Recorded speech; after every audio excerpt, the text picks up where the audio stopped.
Bonjour, ici Diane Germain. Bienvenue à une autre émission des idées santé. Aujourd'hui, je reçois Michael Delande qui est biologiste et avec lui, nous allons parler des oméga 3. Juste avant de passer à mon invité, je vous invite, si vous avez des commentaires, des idées, des suggestions sur une émission que vous aimeriez voir, n'hésitez pas à le faire. Vous pouvez m'écrire à l'adresse qui apparaît en bas à l'écran ou venir me voir en magasin puis tout simplement me le dire ou prendre le téléphone pour me faire la suggestion. Je vous souhaite une belle émission en notre compagnie. Bonjour, Michael. Bonjour, Diane. Merci de venir à l'émission. C'est toujours plaisir. On va parler d'un sujet de l'heure. Oui. Qui est les oméga, les oméga 3. Les fameux oméga, effectivement. On entend beaucoup parler, peut-être un petit peu à toutes les sauces. Puis j'aimerais ça qu'on a le temps, on a l'émission pour démêler puis bien expliquer, c'est quoi les bienfaits. OK. Puis comment se retrouver là-dedans pour avoir une bonne source d'oméga 3 fiable. OK. Les oméga, ce sont des acides gras essentiels. Donc, c'est des produits qui vont aider à notre santé à plusieurs niveaux. On parle de santé cardiovasculaire, on parle de santé du cerveau. L'inflammation. Les inflammations. Ils ont un effet indéniable. Ceci dit, des oméga 3, on en retrouve à plusieurs niveaux. On en retrouve chez le poisson, chez les algues, dans les végétaux. Le problème avec les oméga 3, c'est qu'on veut avoir les plus petites chaînes, le PA, DHA, plus que les oméga 6, 9 ou 16.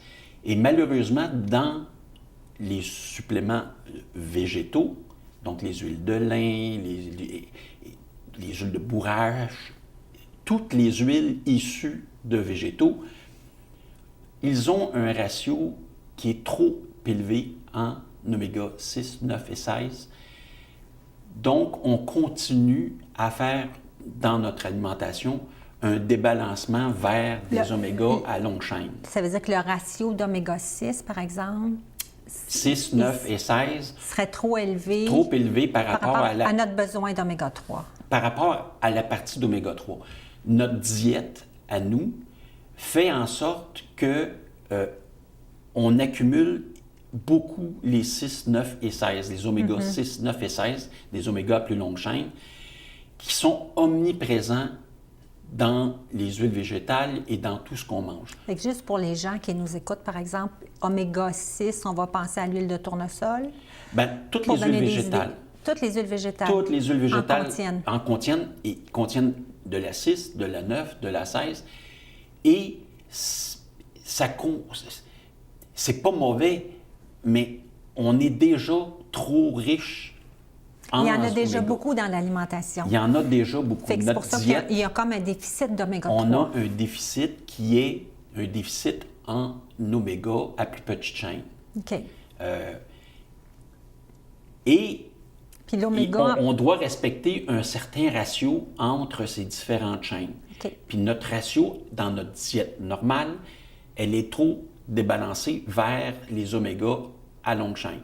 6, 9 et 16. Puis juste une petite précision, oméga 3 et oméga 6, le corps en fabrique pas, hein? Ça prend un apport. Oui, ça prend un apport de important. la diète, exactement. Okay. Ça prend un apport de la diète. Donc, oui, on a identifié des sources. Il y a des sources marines, on parle d'algues, les algues marines en contiennent, mais encore une fois, ils vont contenir aussi des huiles d'oméga 6, 9, parce que c'est encore des végétaux. Ouais. Donc, les meilleures sources, vraiment, c'est le poisson ou l'huile de krill qui est complètement différente. Le problème avec l'huile de krill, c'est comment on va l'extraire. Oui. Là, on a Mais l'huile moi, de krill, avec ça, j'ai un on est problème. vraiment au début de la chaîne alimentaire. C'est Oui. comme la nourriture du Oui, on est poisson. au début. Puis oui, c'est une bonne huile. Le problème, c'est dans l'extraction, on utilise des solvants pour pouvoir l'extraire. OK. Ce qui n'est pas le cas avec les poissons. Donc, même dans le poisson, il faut faire attention. On a une image où on voit une pyramide avec des petits poissons, des plus gros poissons. Il faut comprendre que les poissons se nourrissent dans la mer. Plus ces poissons-là vivent longtemps, plus ils vont accumuler des toxines. Donc, plus on monte dans la chaîne alimentaire, plus le poisson va être pollué. Par exemple, des petites sardines vont être beaucoup moins polluées qu'un saumon, oui. une truite ou même un thon. Donc, idéalement, si on choisit une huile pour nous apporter de l'oméga 3, la meilleure, c'est celle qui va utiliser les petits poissons. Parce que ça va être une huile On est au début, dans le fond, de la on est chaîne au alimentaire. début de la chaîne alimentaire. C'est des poissons qui sont très, très peu pollués par différents polluants. Donc, de préférence, c'est d'utiliser ces huiles-là. Ensuite, tous les poissons vont être traités parce que si on veut extraire l'huile, dans le traitement de ces poissons-là, ils sont tous faits de la même façon. On va prendre le poisson, il est cuit à une petite température uniquement pour pouvoir coaguler les protéines. Puis ça va aider à séparer l'huile de la matière liquide solide. de ce qui est sec. Oui. Puis ensuite, le poisson va être pressé. Là, on se retrouve avec ce qu'on appelle le gâteau de poisson, le poisson qui a été écrasé, qui, lui, va être mis de côté parce qu'ils vont en faire de la farine de poisson qui est utilisée aussi dans l'alimentation. De l'autre côté, on va ramasser le liquide, qui est l'eau et l'huile. Cette eau et l'huile, qui sont ensemble, vont être séparés par un procédé qui s'appelle la centrifugation. Donc, on fait tourner, puis là, à ce moment-là, toutes les particules plus légères, dont l'huile, on va la ramasser et on va la séparer. On va séparer la partie eau et la partie huile. Cette partie huile-là, donc, au début, c'est tout le monde utilise le même tout le monde processus. utilise le même principe dès le départ. L'huile qui est obtenue, elle va être filtrée pour enlever des impuretés. Puis là, on se retrouve avec une première huile, première pression, comme on peut comparer avec une huile d'olive, par exemple. C'est une huile qui n'a pas été raffinée, c'est une huile crue. Et là, dans cette huile de poisson crue, on retrouve un ratio qui est à peu près tout le temps le même, qui est à dire où on se retrouve avec 12 de DHA et 18 de EPA. Ça, c'est les acides gras qu'on recherche. Ça, ce sont les acides gras qui font partie des oméga 3 qu'on recherche et sur lesquels on a le plus d'études de fait sur les bénéfices à notre santé. Puis ça, c'est le ratio naturel dans lequel on le retrouve. Exactement. Donc, dans l'huile de première pression, l'huile crue qu'on a retirée, elle contient un pourcentage de 12 de DHA, 18 de EPA. C'est standard. Il peut y avoir des petites variations, 13, 19, oui, mais ça reste en même, gros, oui. Si on en fait une moyenne à chaque fois, on arrive à 12-18. C'est un moyen pour le consommateur, lorsqu'il regarde, par exemple, un produit qui est sur le marché, bien, il a juste à faire un calcul de DHA et d'EPA pour voir dans la totalité de l'huile, est-ce que ça représente 12 et 18 %. Ça donne une idée, on va le voir plus loin, mais ça donne une idée déjà au départ qu'on pourrait se retrouver avec une huile crue, donc une bonne huile. Il faut savoir aussi que même si à la pêche, on ramasse les petits poissons, il y a des endroits sur la planète où la mer est moins propre. Alors, même si on se retrouve avec des petits poissons, bien, ces poissons-là peuvent également être pollués. Donc, l'huile, à la fin, peut être polluée. À ce moment-là, elle ne pourra pas être vendue comme huile crue parce qu'elle ne passera pas les standards de qualité. Oui, c'est ça. Comment s'y retrouver pour un consommateur? Bien, cette huile-là va être transformée par des méthodes qu'on appelle des distillations fractionnées. Okay. Il y en a qui appellent ça produits pharmaceutiques ou peu importe, distillation moléculaire. Peu importe le nom qu'on l'emploie, c'est la même méthode qui est une distillation fractionnée. Où là, on va vraiment chauffer à haute température l'huile. On va introduire des solvants, on va la faire réagir. Et que là, on va séparer. Là, on va briser la chaîne triglycéride normale de l'oméga et on va séparer l'EPA, DHA et le ALA. Ouais. On va les séparer. Ça va être briser les liens. Puis on refait des liens avec des éthyles ou des méthyles. Puis là, on se retrouve, mais plus nécessairement avec une huile de poisson. On se retrouve avec des produits qui ont été séparés. Là, à ce moment-là, les compagnies peuvent faire des concentrations beaucoup plus élevées et différentes du 12 et 18 %. Comme ce qu'on retrouve sur le marché aussi, certaines compagnies font des produits exact. Beaucoup plus concentrés. Mais là, vraiment, il faut comprendre que le produit a été tellement transformé que ce n'est plus une huile de poisson.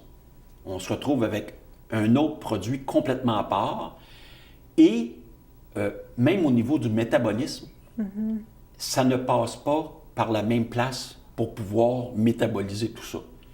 L'huile de poisson crue, elle est tous, le EPA, DHA, c'est tous dans la même molécule qu'on appelle un cœur triglycéride. Et ça, on le métabolise facilement. Et d'ailleurs, la plupart des études qui montrent des bénéfices certains ont commencé avec ces huiles-là qui sont des huiles crues. Parce que les études, mettons qu'on va parler du DHA, qu'on va dire le DHA est bon pour l'humeur ou les états dépressifs ou quoi que ce soit. Souvent, les gens vont chercher un produit avec une concentration plus élevée. Beaucoup plus élevée. Parce que c'est ce qu'on veut leur faire croire aussi, qu'il vaut mieux aller dans ce cas-là. Mais si on respecte le ratio dans lequel il est naturellement présent... Il est présent de toute manière. Oui, c'est ça. Fait qu'on peut avoir un effet bénéfique aussi. Bien sûr. Il s'agit de prendre la bonne quantité d'huile. Puis de calculer la quantité... parce que la plupart des compagnies sérieuses vont indiquer la quantité de EPA, DHA, même si ça provient d'une huile crue. Donc, vous avez le renseignement, c'est facile de le calculer. Par contre, on ne peut pas la concentrer. C'est une huile crue, c'est une huile crue qui contient, comme j'ai expliqué, 18 et 12 %. On ne peut pas arriver à des concentrations de 40 %. Non, c'est ça, parce que là, il faut... Bien là, à ce moment-là, elle est transformée. Exactement, il faut la transformer. Donc, tout de suite, ce que ça vous dit en tant que consommateur, c'est si j'ai un produit concentré, vous savez tout de suite que ce produit-là, ce n'est plus de l'huile de poisson. Ça a été transformé. Il faut comprendre que maintenant, si vous prenez un produit concentré, bien, votre métabolisme va être différent.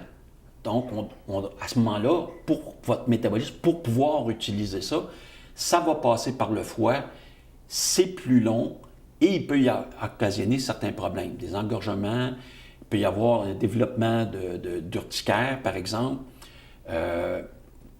On a remarqué aussi que les huiles transformées donnaient plus de difficultés à la digestion, il y avait plus de rapports, goût de poisson, etc. Il y a vraiment une différence entre les deux très, très importante. C'est pas vrai que c'est la même chose. Un peu comme on faisait autrefois avec les huiles végétales, une huile d'olive, on disait prenez de l'huile d'olive premier cru, de l'huile raffinée, c'est plus bon. Bien, la logique est la même. C'est la même logique. C'est la même logique. Parce que dans le fond, le corps reconnaît bien ou Oui. va bien digérer Exact. une huile qui a le ratio qui est naturel. Exact. Qui est celui de 18 Parce et que 12 le cœur triglycéride, c'est il n'a vraiment... pas été manipulé ou il n'a pas été manipulé, modifié. il n'a pas été transformé. C'est plus rendu un produit semi-synthétique parce que l'autre, ça perd son caractère naturel parce qu'on a tripoté la molécule pas mal. Donc, le truc, vraiment, c'est de regarder le pourcentage pour voir si ça correspond à un pourcentage naturel. C'est une première indication. C'est une première indication. Bon, les compagnies se sont ajustées maintenant parce que c'est quelque chose qui commence à être connu. Les gens commencent à regarder pour ne pas se faire avoir, comme des raisons. Alors, les compagnies, même s'ils utilisent une méthode de raffinement, ben, ils vont refaire le produit avec un ratio de 12-18 pour faire croire qu'on se retrouve avec une huile crue. Mais quel avantage de faire ça? Bien, l'avantage... Est-ce qu'il y a plus de manipulation? Non, c'est parce qu'une huile crue, comme j'ai expliqué au départ, ce n'est pas tous les poissons et ce n'est pas toute l'huile obtenue qui passe les standards de qualité. Fait que c'est une huile qui peut-être ne passe pas les standards de qualité. Bien, au départ, elle n'a sûrement pas passé les tests si on l'a raffinée. Mais ceci dit, c'est les huiles qui, eux, ont passé le test, mais c'est des huiles qui valent plus cher. Donc, les compagnies qui vont refaire le pourcentage normal qu'on retrouve dans une huile crue font comme si c'était une huile crue parce qu'ils peuvent aller chercher du profit là, à ce moment-là. Parce qu'ils vont la vendre au même titre que l'huile, c'est ça, comme l'huile d'une bonne qualité. L'huile de bonne qualité sur le marché, il y en a très peu parce que il y en a très peu de produites parce que l'huile qui est vraiment à première pression correspond à des normes de qualité internationales et assez élevées. Mais il y en a à peu près 20 là, de toute la production de l'huile. Donc, c'est pas énorme, c'est 1/5, ça. Oui, tout le reste, ça a été raffiné. Là. C'est important de noter. On voit, parce qu'on a aussi une image où on voit la distillation moléculaire puis toutes les étapes que ça passe. Là. On peut comprendre, en tant que consommateur, qu'une huile qui a passé tous ces traitements-là, à la fin, c'est plus la même chose. C'est plus la même non, la même c'est plus une huile pressée. Là. C'est important. Puis c'est là où, également, parce que les études ne sont pas toutes dans la même direction sur les bénéfices de l'oméga 3. Il y a certaines études qui disent non, la prise d'oméga va développer de l'inflammation. Bien, c'est parce qu'ils ont utilisé des huiles semi-synthétiques et non une oméga 3 crue. Lorsqu'on prend une oméga 3 d'huile de poisson non transformée, c'est l'inverse. On a moins d'inflammation parce que on a, lorsqu'on prend l'huile de poisson crue, notre corps va en transformer une partie en, je pense que c'est résolvine ou quelque chose comme ça, qui est un ingrédient qu'on fabrique, nous, dans notre corps, pour lutter contre les inflammations. C'est un produit très efficace contre les inflammations.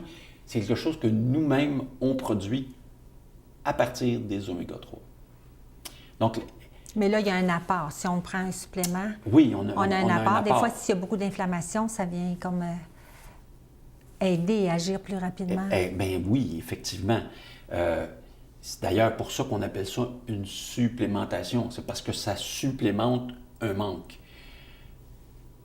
Il faut comprendre que, bon, c'est bien d'avoir une bonne diète, mais même si on a une bonne diète, on ne peut pas manger trop de poissons parce que pollution métaux lourds, pollution BPC, on nous dit plus le poisson gros, il faut moins en manger.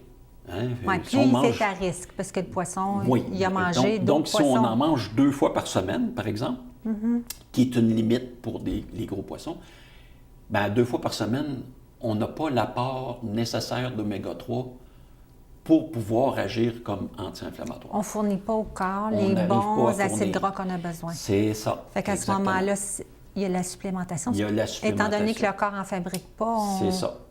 on ne passe pas à côté. Puis si on fait une supplémentation, au Canada, on est quand même chanceux parce qu'il y a une réglementation qui entoure les suppléments. Donc, la plupart des compagnies doivent respecter des règles très, très sévères. Donc, les huiles de poisson, je peux vous rassurer, qui se retrouvent dans le marché canadien, qui ont un numéro de NPN, c'est-à-dire que ça vous assure, en tant que consommateur, que le produit a des normes de qualité qui ont été imposées par Santé Canada. Ouais. Que ce soit les huiles crues ou que ce soit les huiles qui ont été raffinées, elles ont toutes passé des tests tout supplément sérieux. ont un NPN. Si on veut les mettre sur le marché, sur tablette, Oui. doivent avoir ces numéros de produits naturels. Oui, puis en tant que consommateur, c'est la première chose qu'ils devraient vérifier. Parce qu'on retrouve également sur les tablettes ici certains produits américains qui n'ont pas ce numéro de NPN-là. Ah, parce qu'ils ne sont pas soumis aux normes canadiennes. Bien, oui, en fait, ils devraient, mais on en trouve quand même. Il y a tout le temps des gens qui essaient de passer à outre. côté. Oui. Mais en tant que consommateur, si vous ne trouvez pas un numéro d'NPN sur un supplément, laissez-le de côté parce que au moins, le NPN vous garantit un minimum de qualité. Là. Mais moi, pour avoir un magasin, c'est sûr que ça, c'est une affaire que je vérifie. Puis que je ne peux pas me permettre de garder en magasin si je n'ai pas le numéro d'NPN. C'est pas tous les magasins qui ont la même pensée. Ça devrait être ça. Mais il y a également un paquet de gens qui se font venir des produits par Internet. Oui, c'est ça. Ça, Puis- là, ça devient puis- comme un autre parce que Puis c'est on passe outre les lois à ce moment-là parce que ça... effectivement. Donc, Il- ils peuvent il se faut retrouver avec à peu près n'importe quoi. Exactement. C'est- Si on revient vraiment aux bienfaits des oméga 3, on a dit au niveau cardiovasculaire, Niveau au niveau cardiovasculaire, cognitif. au niveau cognitif, développement du cerveau, chez les jeunes, très, très, très important. Il y a des différences marquées chez les jeunes qui ont des troubles d'apprentissage lorsqu'ils se supplémentent de la bonne façon en oméga 3. Il y a des changements marqués. C'est vraiment remarquable. C'est vrai. Est-ce qu'on doit aller à des gros dosages ou Bon, c'est l'idée d'en avoir à tous les jours? Encore une fois, gros dosage, il faut faire aussi attention parce que trop, c'est comme pas assez. Dans n'importe quoi. La même chose pour des vitamines. On peut se surdoser dans des vitamines et ce n'est pas bon. Parce qu'on a un métabolisme qui fonctionne à plusieurs niveaux. Il ne faut pas débalancer. C'est important. Donc, il faut quand même respecter un dosage et en général, encore une fois, si vous avez un produit qui a un NPN, il y a une posologie sur l'étiquette et ça n'ira jamais au-delà d'un surdosage. Jamais, ça, jamais. c'est sécuritaire. C'est C'est un sécuritaire. dosage qui est sécuritaire, on peut se Exact. fier. Vous pouvez Même vous si y c'est fier. un enfant de... Ben, habituellement, c'est la moitié de la dose de l'adulte. Mais Quand ils même sont pour les jeunes, enfants, ça va être il y a des indiqué pour les dosages. enfants. OK. Exact. Ceci dit, oui, c'est vrai, parce qu'il y en a, ils vont dire, ben, le DHA, c'est mieux pour les enfants.